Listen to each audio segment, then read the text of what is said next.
Hi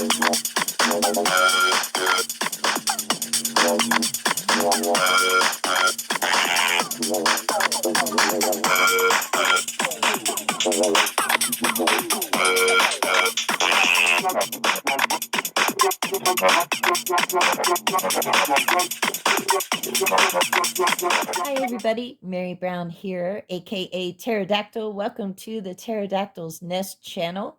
Today I'm going to be doing a walkthrough of the Tarot of Light and Shadow by John Matthews and Andrea Aste. And this came out in 2020 from Watkins. And I just wanted to show this deck off. I haven't seen anybody talking about it. Like I said, it came out 2 years ago in 2020, and I just haven't heard much about it. And I do think it's a really innovative deck. This is a double tarot deck. Okay, you get two full decks of cards, one light tarot and one shadow tarot. And the book is great, 157 pages, has a lot of information, a lot of suggestions for how to work with this double deck. Now let me read a little bit of what they say here about it. It says, reading with a double tarot may seem strange at first, though many people sometimes already draw cards from another deck to augment their first sight readings, which is true. A lot of people add oracle cards, or sometimes they'll work it with two different tarot decks at once. Here we have created the first intentional double deck designed to offer more than one view of issues and deeper layered meanings, which should encourage us to look for a more nuanced answer.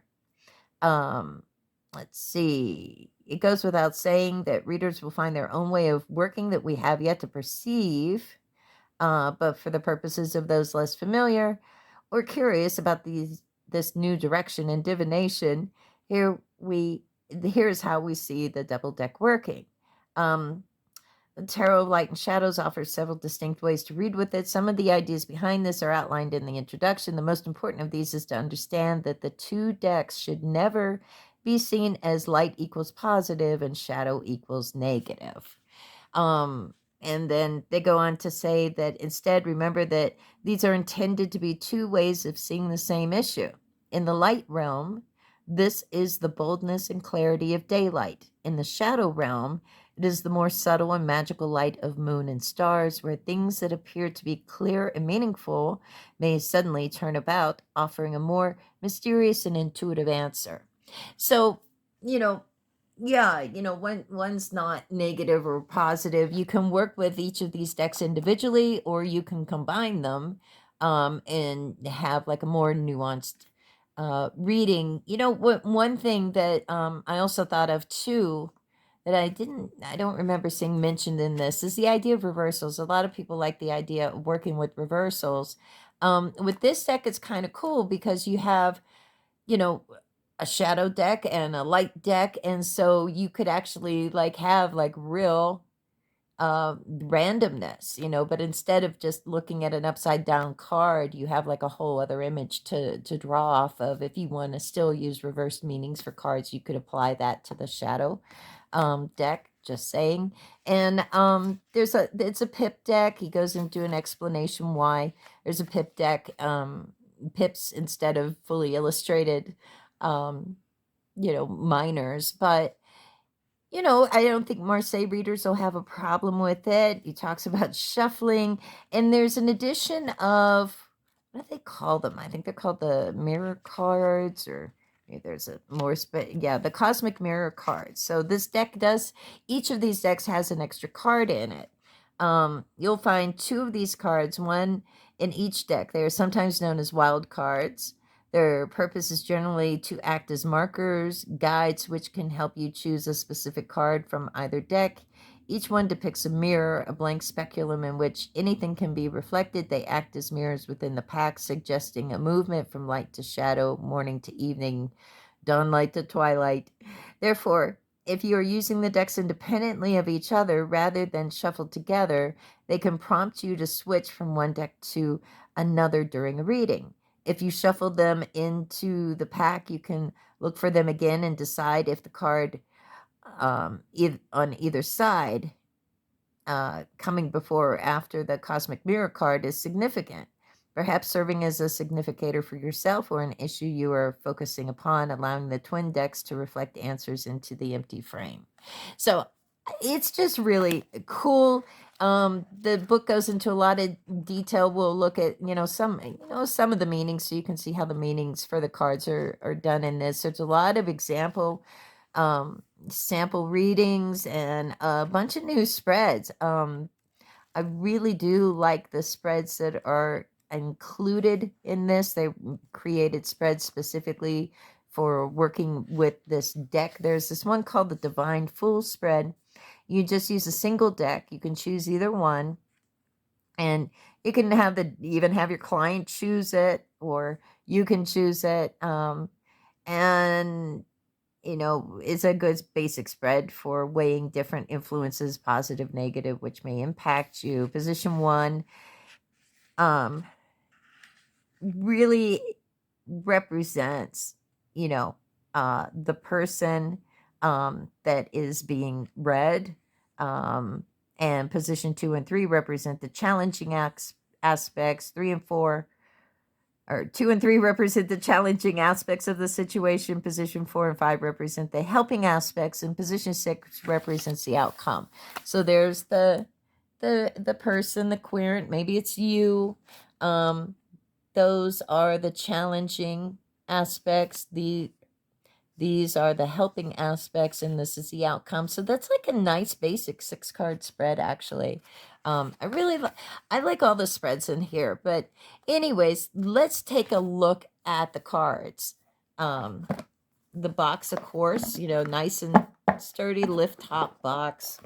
And the 2 decks, this is the shadow one, and this is the light one. They're nestled in there. There's a nice pull out thing so they don't get all mixed up and everything. I think I might actually leave that little cardboard in there to kind of keep them separated, since it is a double deck. It kind of makes sense to me. But let's go ahead and just do a walkthrough. I'm just going to do these side by side so you can see the difference, because the illustrations are a little bit different. So here's the Fool card, from the Tarot of Light. Okay, there's the light one, the light Fool. And here is the Shadow Fool. So they're similar, but they are different, in the illustration. So that it is really cool. It's not being an exact opposite, it's more nuanced than that. So there's the Magician from the Shadow deck, and there's the Magician from the Light deck, and the High Priestess from the Shadow, and the High Priestess from the Light deck, and the Empress, and the Empress. You can see how really, really different it is. And he goes into this thing in the beginning of the book, in the introduction, where he talks about, I guess they're both writing the introduction, they both signed it, where they talk about the idea of the between times, like twilight and dusk and dawn, right before dawn, and everything before the sunlight comes out, the kind of how the shadows kind of influence how we see things. Like you might see something, you could be on a path, or in broad daylight, and it looks one way, but you could be on that same path when it's starting to get nighttime and things look totally different. So I think this is just so cool, and I love the artwork. Andrea Aste did the art for this. Here is the Lover's card from the Shadow deck, and the Lover's card from the Light deck.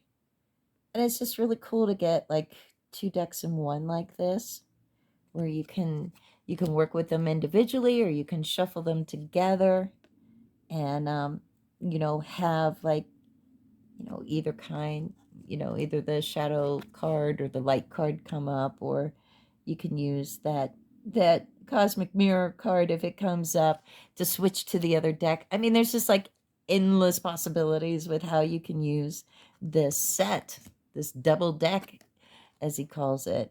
And wow, I just think it's like really, really innovative and different. That was Justice. Okay, so yeah, let me just mention because they do take a lot from the Tarot de Marseille, in the way that the deck has pip cards for the minors, and the numbering, as you see, Justice is 8 here, like it is in a Marseille deck, which means that the strength card is 11. And here we have the wheel from the shadow. And whoop, did I get ahead? Wait, did I mix something up here? Oh, here's the wheel from the light deck. Here. Okay. And I'm trying to think, did I miss the Hermit from the light deck? I think I went too far ahead. Okay, here's the Hermit from the light deck. I'm just like flipping cards here. Okay, here we go. Strength is 11. And strength. And the Hanged Man from the shadow deck. And the Hanged Man in the light deck.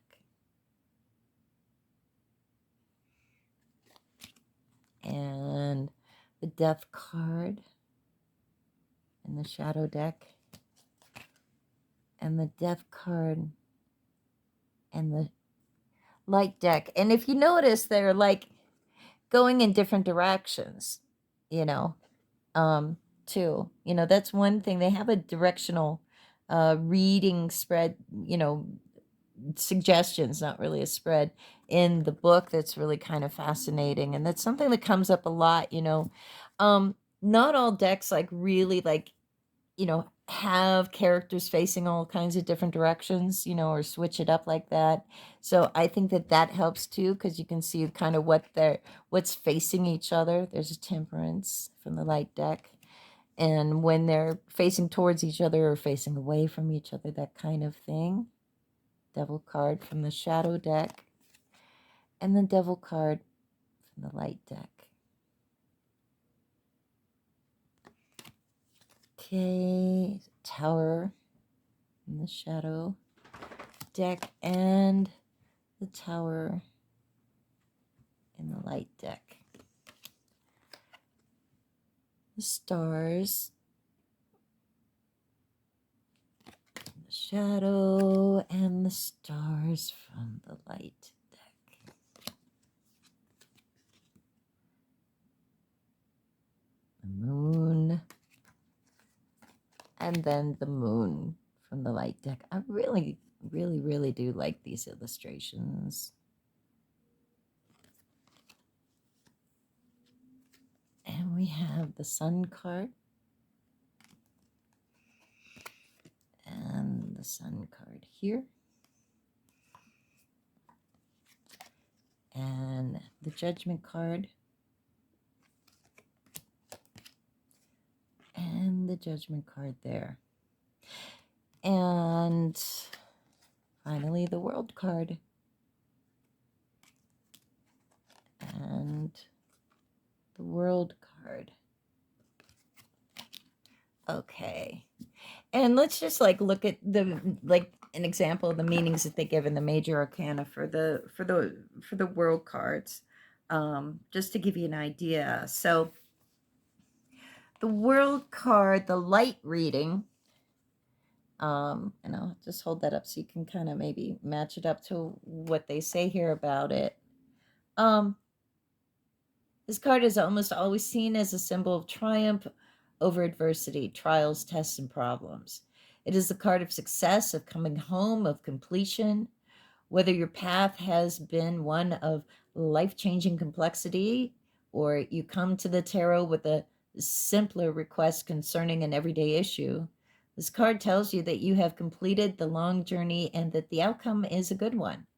More than that, it implies that you are a complete person, that you have balanced the conflicts that surround us every day. Just as the world balances perfectly on the back of the cosmic beasts. Can you see the cosmic beasts? And thus your journey is brought to a harmonious conclusion. The cosmic beasts offer support not only to the planet, but to those who live upon it. Okay. And then for the shadow reading, okay, and this is the shadow card. The twilight vision of the world is a different place to the light realm in this card, a place of greater subtlety from which you may review everything that has happened and catch a glimpse of the road before you. For anyone enabled to do this, the way is clear. Others will follow you when they perceive your success. You're the center around which everything else revolves rather. You have climbed to the peak of achievement where the view is clear on every side. But remember the wisdom of the serpent and the clouds that decorate the mountain, which warn us against becoming overconfident. So that's like how the shadow reading is done. And the way the book is done, it's like, you have like a short paragraph kind of describing the card. I'll get into that. And then, a kind of a meaning for the light deck and a meaning for the shadow deck. And they're just, each card has like, in the book, the meanings for each tarot card includes meanings for both the light deck and the shadow deck. And also, like, so the world, like what he says at the top of this, he says the generally accepted meaning of the card may be seen as a reference to completion, to the final glorious moments of the world before it becomes transcendent. Some believe it may one time have come before judgment and represented the last in a cosmic sequence of the sun, moon, and stars, and Earth, the world, with the final card representing the calling forth of the whole world to rise heavenwards. Here we follow the idea of Hindu myth and tradition, and with a nod to Terry Pratchett's Discworld, placing the circle of earth on the back of two mighty elephants, echoes of those that drive the chariot, who in turn stand upon the back of a cosmic turtle. A great central mountain reaches toward the pole of the heavens and pierces the clouds above. In the twilight realm, the elephants are replaced by the subtle serpent of creation, an apt reminder that the world is a place of subtle meanings and that reality is very often not what we see. So, I do like that they kind of explain, the type of imagery that they use. You see the elephant and the turtle and stuff, and then, here in this one, you see that serpent that they're talking about quite clearly. So I like that the imagery overall is explained first before they give, meanings, just card meanings for each of these decks. I don't know. It's such an interesting deck. So then we start with the sword suit. There's how the Ace of Swords looks in the shadow deck and in the light deck, and Two of Swords.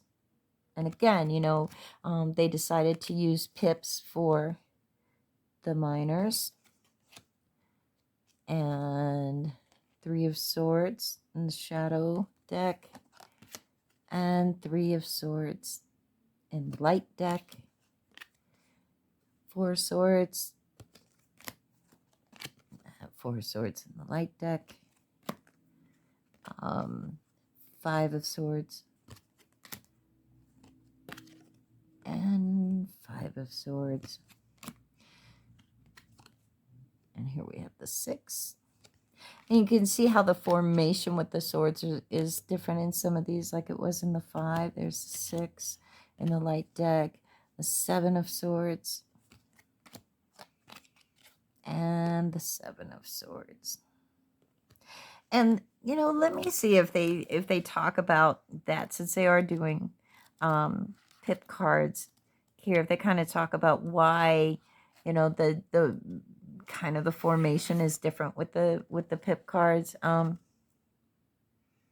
says the Seven of Swords is traditionally associated with unexpected misfortunes and setbacks, frustrations, accidents. With the loss of a precious object or dear friend, you may find yourself unable to achieve your goals due to prevailing conditions. However, there is also an underlying sense of being able to transform the situation from within. Prevailing conditions may seem to hold us back, but these can be surmounted in time. Okay, yeah, this is good. So looking at the light deck reading for the Seven of Swords, this card asks you to look for hope even in the direst situation. After the succession of difficult cards in the suit, it comes as something of a relief. But all is not as clear as it may seem. You can approach problems with a clear head or start afresh. Be prepared for sudden turns of fate. And then when we look at the shadow Seven of Swords there, says, here the swords are separated, laid ready for the action you will take. The message is straightforward. Believe in yourself. Advance with caution, and however great your dreams, with a little help, you have a chance of escaping the situation. Take the ladder of swords offered to you. So I do like that there's an explanation, even though it's a pip deck, kind of explains to us why it looks differently, you know, in the way that the swords are laid out, you know, and obviously that's going to continue throughout the deck. Here's the 8. And here's the 8. Sometimes they're like laid out really different and sometimes they're not. But I think it's interesting. 9 of Swords and 9 of Swords. So that's really different. You know, so there's the 9 there. And here they're like a pyramid.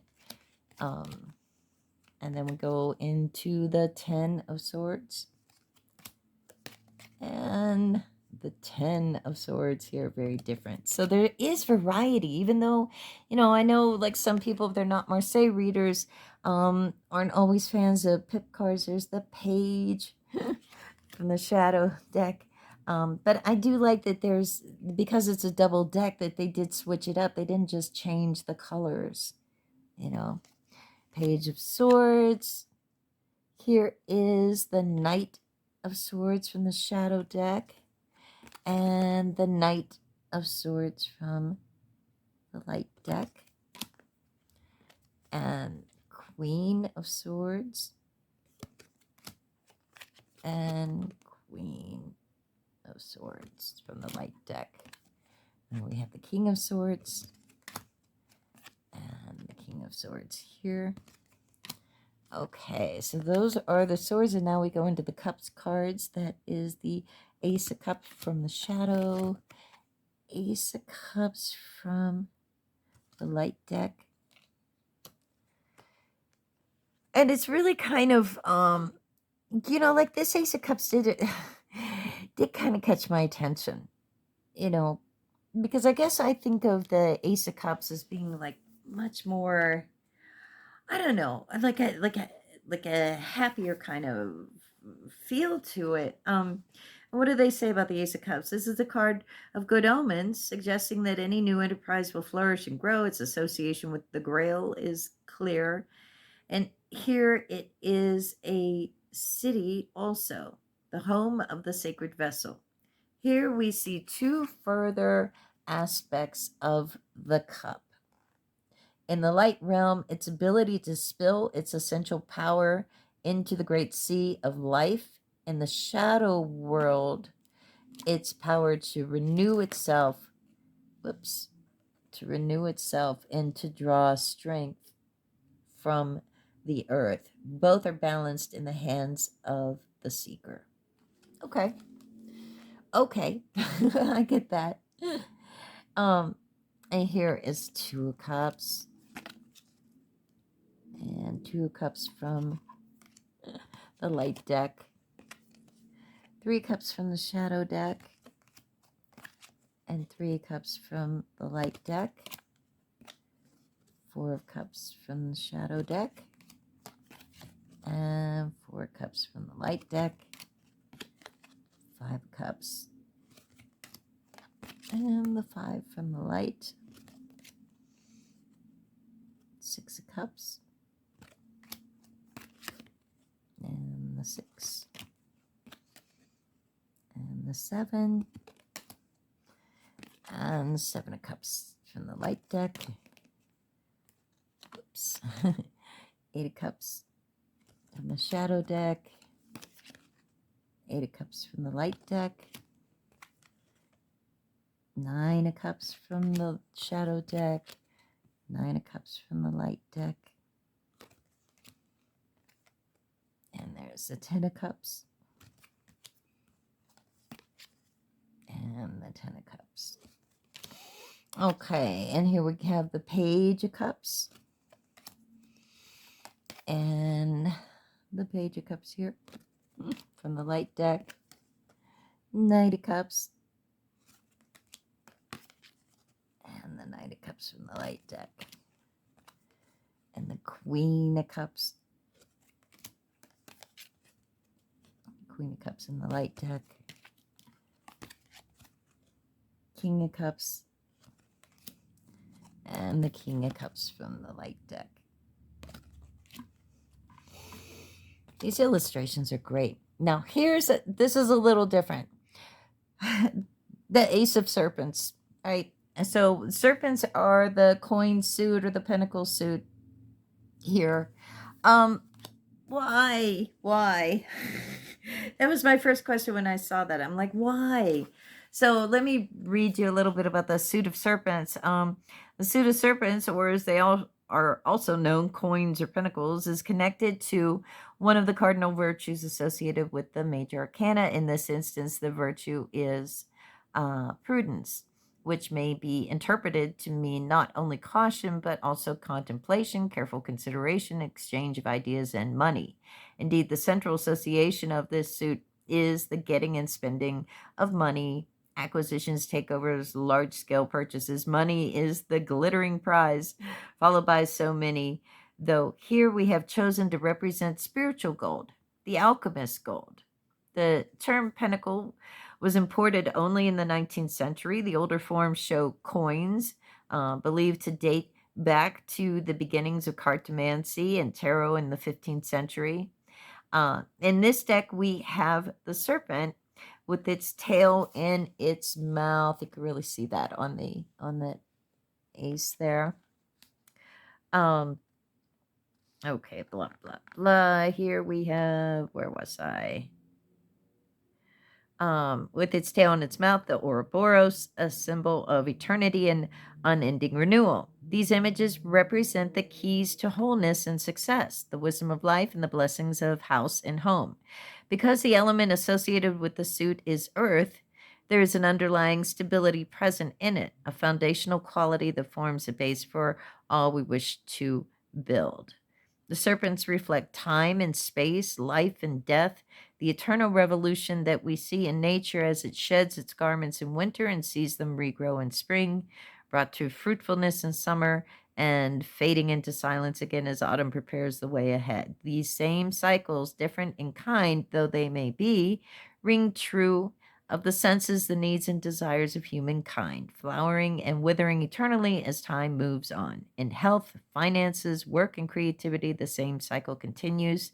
Serpents continue to eat their tails but are never consumed. So, that's their explanation for replacing the suit of coins with serpents. It's the only suit that is renamed like that, so it's not that big of a deal. It's easy to remember. There's the 2, and here you have the 2, and because they use the Ouroboros and not just like a snake being snaky, it has that circular thing, so it's kind of easy to not get lost with it. You don't have to struggle to remember that these are coins because they're round like coins. That's kind of how I look at it.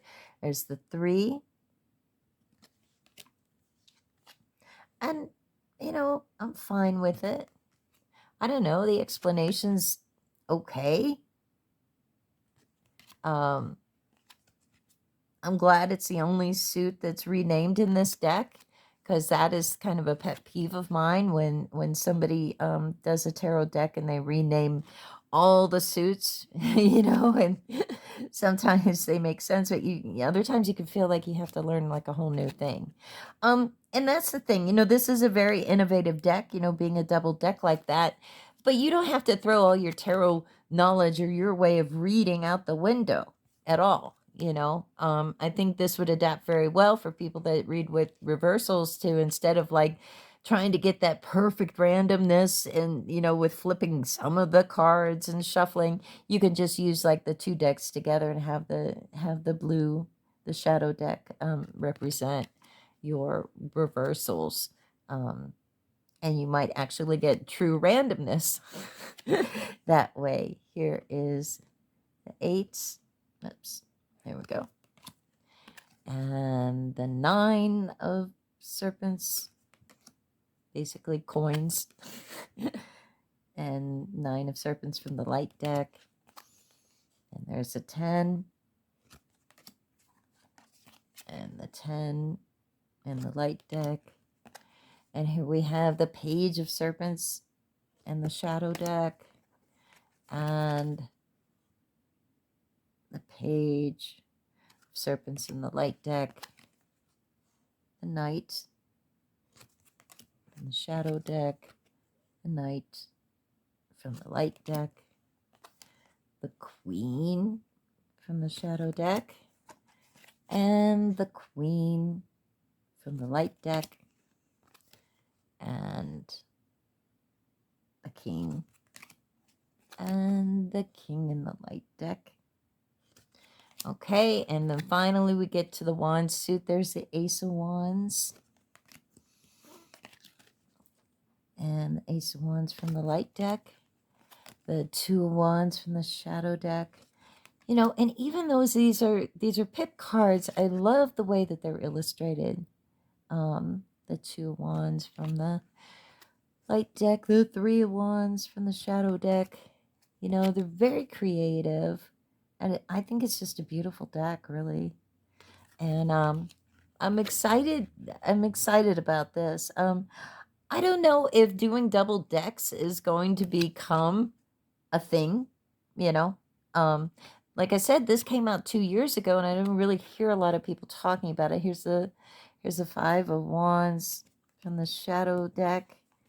And the 5 of Wands from the light deck. And again, you can see how they kind of switch up, how the formation, Yeah, it's just the pips that, there's 5 wands, but, they change the way that they do it, which I think is good.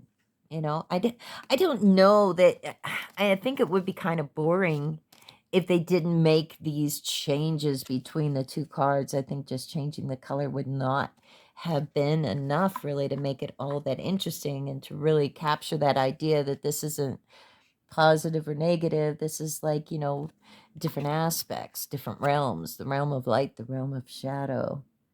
Okay, that was the 7 of Wands from the shadow deck. Here's the 7 of Wands from the light deck. So, I do like the way this is done.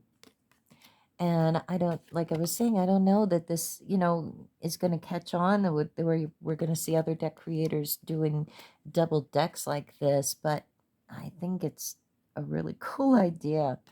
And I love it. It's kind of fun to, like, get 2 decks in one. And here's a 10 of Wands. And the 10 of Wands in the light deck. And the Page of Wands in the shadow deck. The Page of Wands in the light deck. The Knight of Wands in the shadow deck. And the Knight of Wands in the light deck. And Queen of Wands. And the Queen of Wands in the light deck. And finally, the King of Wands and the King of Wands here in the light deck. And then here are these cosmic mirror cards that we talked about here. That's what they look like. That's from the shadow deck, and that's from the light deck. Okay, so there you go. That's a walkthrough of all the cards. We can talk a bit about cardstock. These are, laminated cards. They're, you know, are they easy to shuffle? Just, on their own. I haven't really shuffled these. I riffle shuffled them, so they're a bit stiff, but I don't think it's gonna be a problem. Ah, okay, I'm having a problem. No. No, I have not shuffled these. I've just been kind of looking through them. I haven't really worked with this deck yet, so I don't know. I don't know. Obviously, pretty sturdy cardstock, but also seems flexible, you know. So I don't think it's gonna be a problem at all. They're glossy. It's a glossy, like laminated finish to it. That's okay. I don't really have a problem with that. So yeah, but look, they're sturdy cardstock though. So it's, that's how thick these decks are. So the idea of like, you know, putting them together to shuffle them, that's what you're dealing with. Yeah, that could be a little tricky. I don't know. I'm going to have to see how it goes. Probably what I'll do is, now that I finally did a walkthrough of this, I'll probably start working with this deck more, shuffling and seeing how it is to work with just one or work with both decks at the same time. And, I might revisit this deck again and kind of give you an update and let you know how it went. But again, there you go. Tarot of Light and Shadows by John Matthews and Andrea Aste from Watkins. And it's really, really cool, innovative deck. Let me know in the comments if you have this deck and you use it and the different ways you use it. I'd love to hear about that. And be sure to like and subscribe this video if you enjoyed it. Have a good night, everybody. Bye-bye.